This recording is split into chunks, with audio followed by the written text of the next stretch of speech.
I never thought the quiet hum of our living room ceiling fan could be the sound that ended my relationship. But that night, it wasn't the fan my boyfriend heard. I'd been feeling neglected. That's what I told myself, anyway. Jason, my boyfriend of 3 years, had been working insane hours. Gone before sunrise, home after midnight. We barely spoke, barely touched. I'd convinced myself I needed more, even though deep down I knew what I really needed was patience. Enter Evan, my so-called personal trainer. I met him at the gym a few months ago. He was charming, attentive, always texting me to check in about my workouts. I told myself it was harmless, that it was just part of his job. But soon, his messages weren't about squats or meal plans anymore, and I didn't shut them down. That evening, Jason had texted me saying he'd be staying late again. I didn't even hesitate before telling Evan to come over. We sat on the couch, talking in low voices, the kind of talk you know is going somewhere it shouldn't. His hand brushed mine, then lingered. I told myself I was just enjoying the attention. And then, before I could even process how far I'd let things slide, we were tangled together on the couch. The sound of my own voice, the pounding of my heart. I was so lost in the moment I didn't hear the front door open. But Jason did. The sound of his voice cut through everything. What the hell is going on here? Evan froze. I scrambled to sit up, my face burning, my brain desperately searching for words. Jason just stood there, his gym bag still slung over his shoulder, his expression caught between disbelief and rage. Jason, I started, but my voice was shaking. He didn't shout. He didn't throw anything. Somehow that was worse. His voice was low, steady. How long? I couldn't answer. The truth was, I didn't even know when the line had been crossed. Evan muttered something about leaving and slipped out the door, not looking back once. That left me alone with Jason, in a silence that felt like it was crushing my lungs. Finally, he said, "You couldn't even wait for me to get home before you replaced me?" I tried to tell him I'd been lonely, that I'd felt abandoned, that it just happened. But every excuse sounded smaller than the man standing in front of me. He didn't cry. He didn't even blink. He just grabbed his keys and said, "We'll talk when I'm ready. Don't be here when I get back."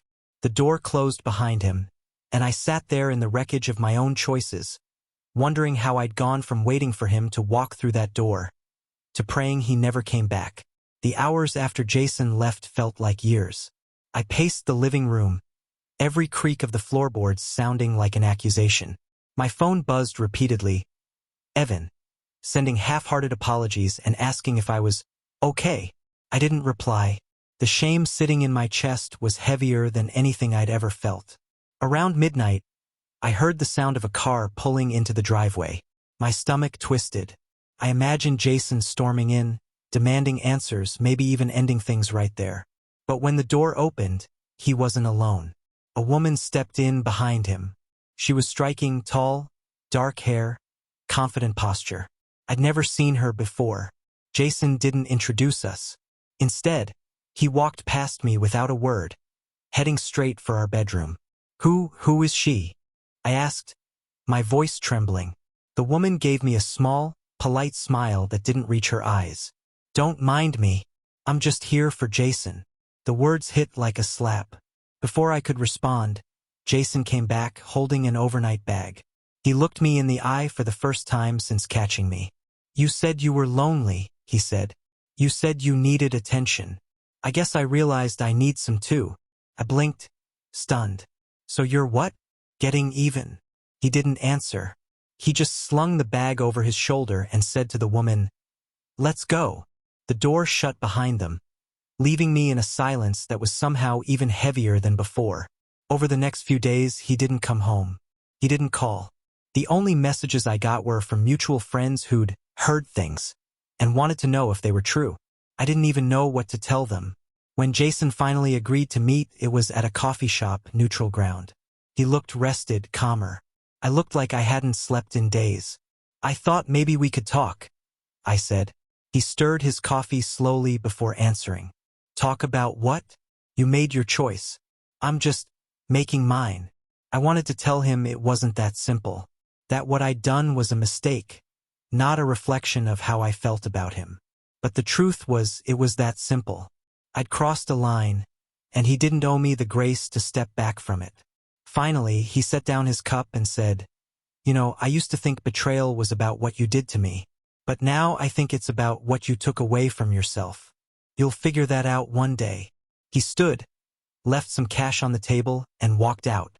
I didn't follow. As I sat there, staring into my untouched coffee, I realized the worst part wasn't losing him. The worst part was knowing that, if the roles were reversed, I wouldn't have been able to forgive him either. The weeks that followed felt like walking through a ghost town, except the ghost was me. Jason had moved out completely, though he never officially said the words "it's over." I guess he didn't need to.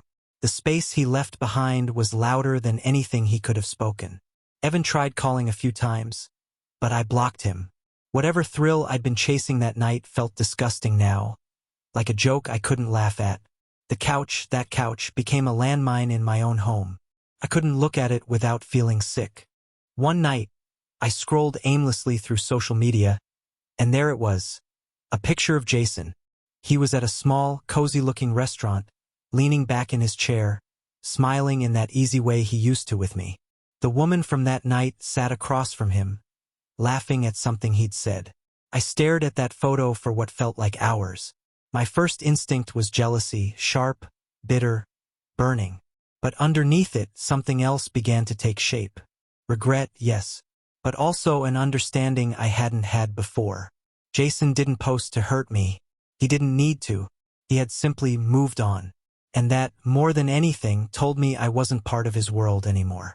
The silence in the house became unbearable.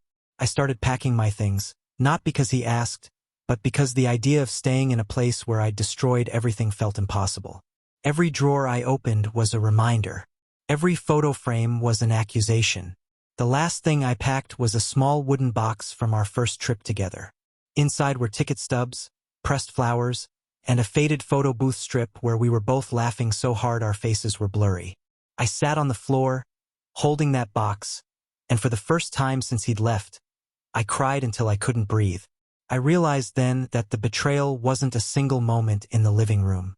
It had started earlier, in the slow neglect, the missed conversations, the quiet resentment I let grow without ever facing it. By the time Evan was in my life, I'd already been leaving Jason in small, invisible ways. The truth is, I didn't lose him the night he walked out. I'd been losing him for months.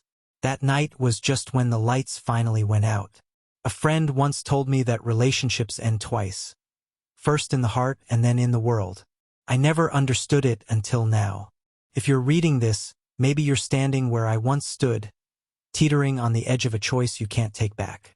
Let me tell you, once you cross it, there's no rewind. There's no erasing the image in their eyes when they see you for the first time as a stranger. And trust me, that look will haunt you longer than the loneliness ever could.